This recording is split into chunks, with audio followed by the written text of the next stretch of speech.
Now, let me give you the magic formula. You need to nail your training once per week maximum. Athletes, we are all guilty of the following: trying to train too hard with too much intensity all of the time. It's very important that some of your training is done at high intensity and some of the training is done at low intensity.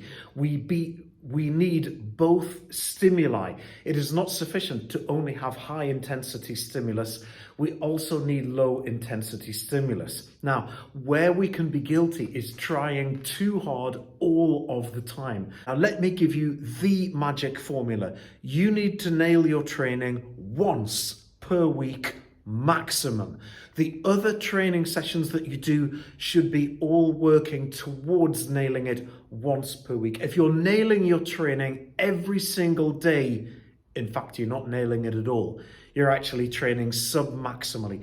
You should be training at levels and then peaking on certain days and dropping back down on certain days. We need very high level stimulus and we need very low level stimulus. For example, if we're going for a recovery run, a longer aerobic run, that is a lower level stimulus, but we need it.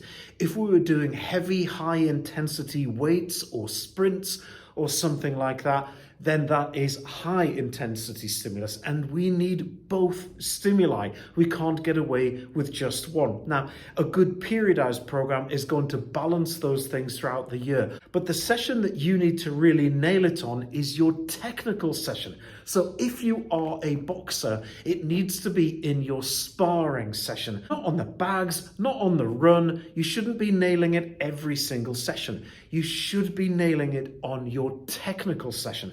Let's say in the other sport that I coach, pole vault. I don't want the pole vaulters nailing it in their weight session. I need them nailing it when they're in the pole vault arena, when they're training for that. The sprinters that I coach, they need to be nailing it when they're doing their sprint training, not in the weights room, not on the recovery run, not in circuits. You need to be specific as to when you're nailing it, and you need to nail it once a week. Don't be guilty of making that mistake. For some of you, that means that you need to tailor it down a bit. For some of you, it means that you might need to consider working a bit harder. But for all of us, and I'm as guilty as any other person on the planet, it means doing it smarter. That means using a periodized program, identifying where you want to peak within your microcycle, and then that's worked into the macrocycle. Let's get it right, because it really does matter if we're competing.